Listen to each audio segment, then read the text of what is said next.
What is something that forever changed the way you think of your parents? When I spent a week with my in-laws, and I noticed how a normal family is supportive and nice. The day I looked at my father and saw an old man. We're hitting the stage of life where I'm becoming my parents' caregiver. I'm okay with turning 40, but not okay with my dad turning 70. Knowing I was conceived in the projection booth of a movie theater. The original Netflix and chill.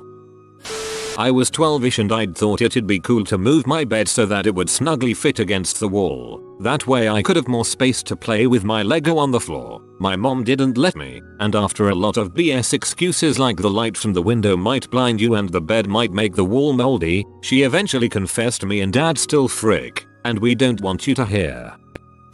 When they asked my opinion on something and meant it.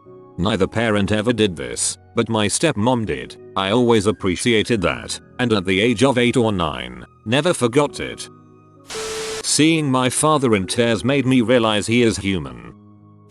When I found out my mother had been faking a disability I supported her with while I was growing up just so she could keep abusing her prescribed opiate medication. When I was a kid, my parents were superheroes, a dynamic duo, and nothing stopped them. As an adult, I realized they are just two people with real world problems. This realization hit me when my father called me on the phone crying to tell me my brother had tried to kill himself. I grew up in a very Catholic home and always questioned religion. One night when I was in high school, my dad and I talked about how mind-blowing space was and how it's impossible to comprehend anything beyond our own planet. We eventually got to talking about his faith, and I told him I didn't really believe in God, which was the first time I had ever said it out loud in a serious manner. I expected to be scolded, and all he did was look at me and smile. I never thought my father would understand my lack of beliefs, but he was totally cool about it, and from there on out we always had a different relationship. After getting my first job when I was 16 and realizing that I was only making a few dollars less per hour than she was and how she was able to raise me, clothe and feed me over all those years on a crappy wage at a crappy job that she hated.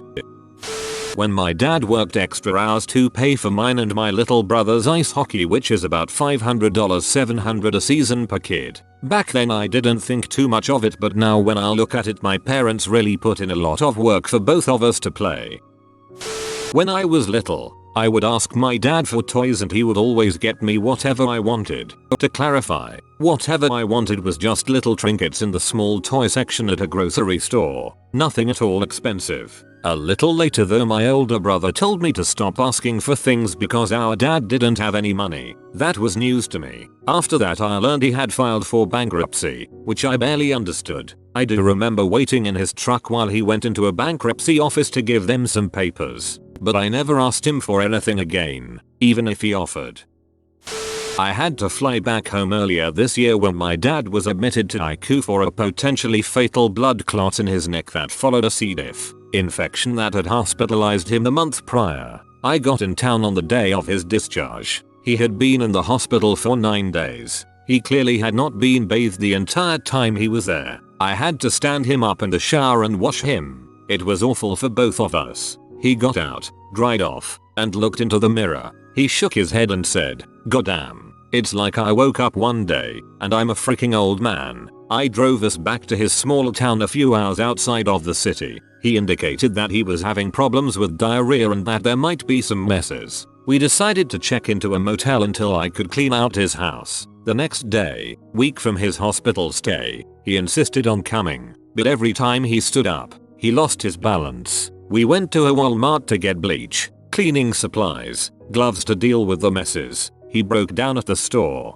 He blamed his high emotional state on the medication. I insisted he stay at the hotel while I went to clean. At the house, the situation was bad. He had not cleaned anything in a long time. There were hundreds of bottles of vitamins and nutritional supplements, many unopened, covering his countertops. The bathroom was horrific. I dumped bleach on everything. I threw everything into contractors' bags and took it to the dump. After that, we had a really great long talk about how he can't hide his health problems, needs to let me know when things are getting bad and be open and honest when he's having a rough time. He talked through a lot. We hugged, Told each other we love each other. I flew home after a few days. We talk frequently. I worry about him constantly. I'm convinced he's still hiding the worst part of his situation. My dad and I used to play computer games together, mostly King's Quest and all the old Sierra adventure games. We took turns playing and solving puzzles, and we would keep each other appraised of how we beat challenges and got past certain rooms. So one day, I come home from school and he's found some obscure item in a place I never would have thought to look. Typical Sierra nonsense. I asked how he could possibly have thought to look there, and he said, I called the hint line. I've been calling the hint line for years. How do you think I figured out all these stupid games? I was heartbroken. I thought my dad was brilliant. Instead, he was a cheater. Growing up, I look back on things they did that I complained about and realize how hard it must have been for them, doing their best and having their kids whine about it. When my parents called me a monster when my ex told them I assaulted her. It's been 4 years. My ex has since apologized to me for lying, but they still believe, and every time I look at them I just get brought back to that incident, that year when it was nothing but hate and resentment between everyone. I haven't told them she confessed to lying. I just don't want to bring it up again. When I went to Bourbon Street for the first time, my parents had gone on business trips to NOLA when I was young. More often than not, they'd come back sick from bad oysters or really rich food. Then I went. Those sneaky, partying suckers. My parents were really off-handed with me growing up.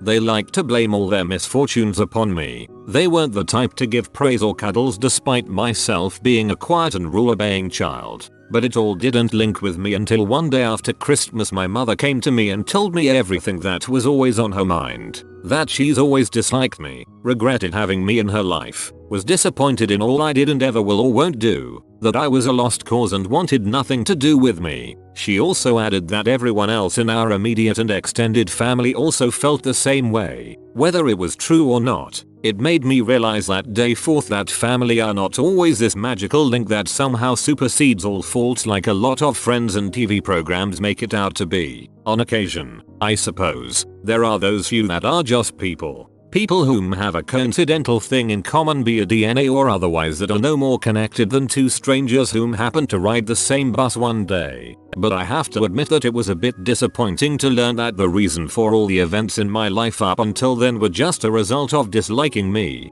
Mine used to say similar things to me, constantly, and you're right, family is nothing but coincidence. For some it's a wonderful and supportive coincidence that they couldn't hope to better, but it's a falsehood to insist it's the same for everyone, as people do. I hope you've found yourself a family of your choosing to fill the gap.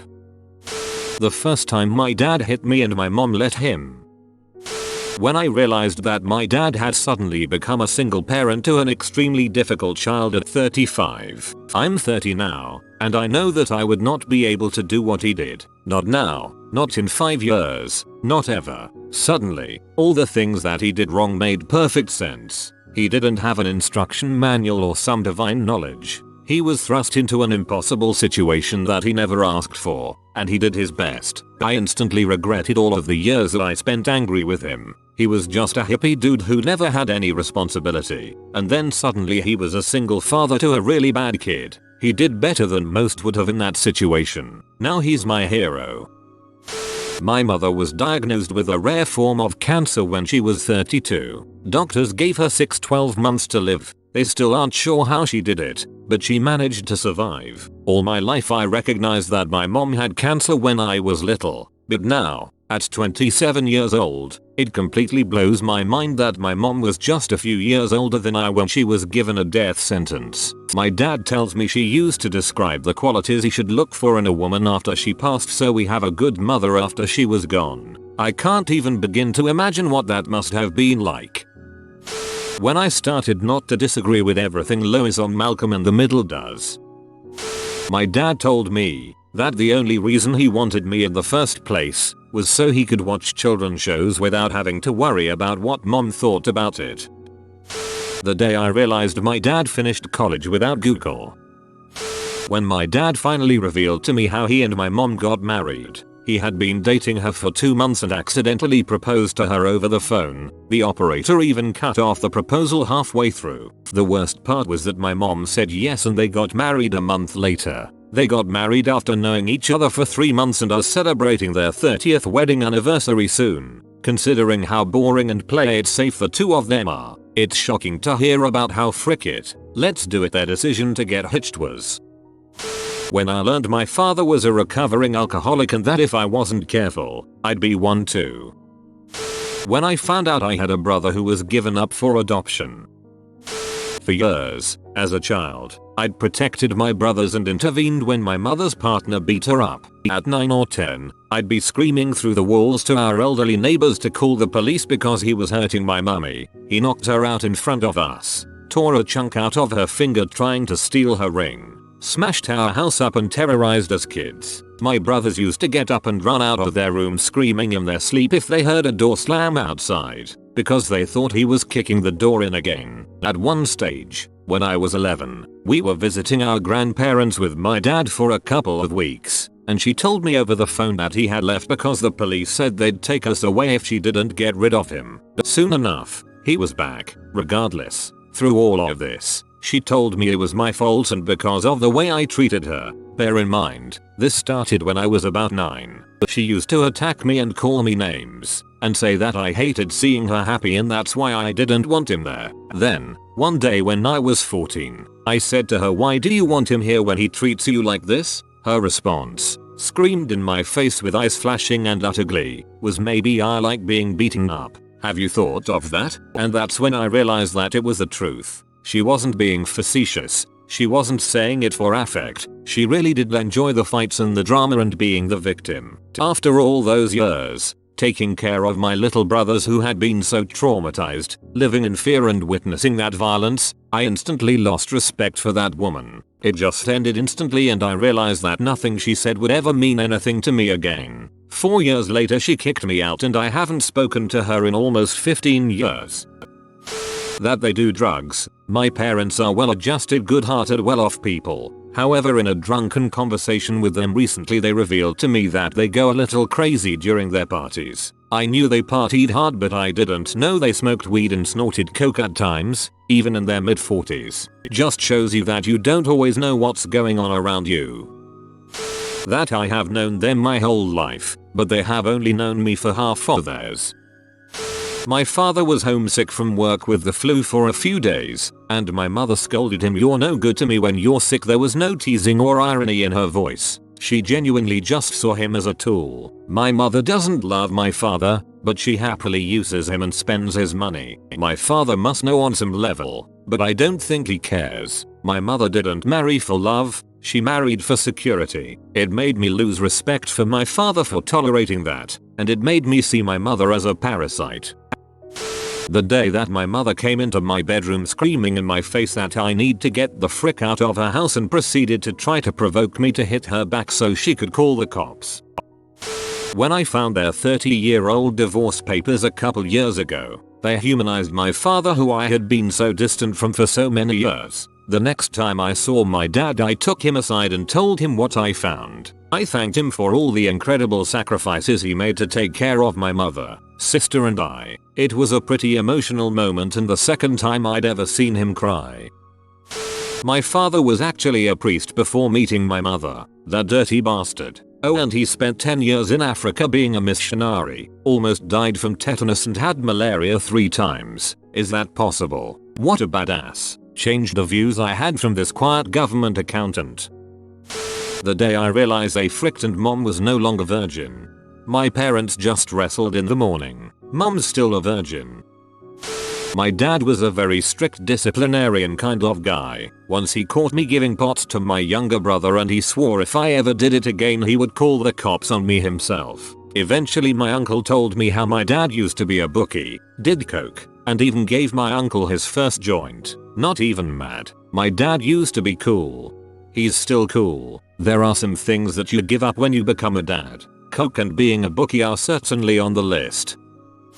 My parents both died, separately, in my teens. It's hard to explain, but those events completely changed how I thought of and saw my parents. I saw them become weak, and fragile. I realized they were both as scared of the process of life and eventual death as I. I saw them as humans with human flaws and human weaknesses, and no longer as the kind of untouchable superheroes I had always perceived them to be. As I get older, I realize that this side of them was the side I would have gotten to know had they lived longer, as friends or companions who share my weaknesses and fears, and who would be able to help me and understand me. I'm trying to say that I got a glimpse of their real humanity. It was beautiful and I wish I could see more. When my dad asked me to borrow a very large sum of money. As I got older, I realized that my parents have zero social skills, like none at all. They have no friends, don't go out, and are very pessimistic about people relationships. You know those t-shirts that edgy 13-year-old boys wear that say things like "I don't get paid to talk to stupid people"? My mom is in her 50s and would wear one of those totally unironically. Thing is, I'm in law school with a stable, active social life. I'm to the point where certain acquaintances of mine could be called influential if you stretch it. I've come to realize that at least in the social realm, I am wildly more successful than my parents in nearly every regard. On the one hand it feels pretty cool, on the other hand it's a little terrifying to think that I have no one to ask for social advice, at least until I get married or something. I'm an only child. When my best friend's mom died, I immediately called my mom. I didn't know what to say because it was just so scary. I called my mom after class every day from then on out because I could. Mothers don't last forever, neither do dads. When I was a kid, my dad never let me play with toy guns. I remember one day I was on the porch with my friend and we were playing with his cap guns. My dad saw me with the gun, rushed out of the house and grabbed it from me. He yelled, "What did I tell you about playing with these?" and then smashed it to pieces on the wall before storming back in. I was really confused, scared and angry, because I felt he was being unfair. But years later, my mom told me the story about a party my dad went to in high school for his friend's birthday. Everyone was in the living room when his friend excused himself to go upstairs. When he came back down, he had a gun in his mouth and killed himself right there in front of everyone, including my dad. I finally understood why my dad hated guns so much and why he reacted like that on that day. You have been visited by the doggo of dandy rides like this video and have a dandy day. If you are new to the channel, you can subscribe. I publish new videos every day. Until then, check another video, or don't. Either way, have a great day you magnificent people.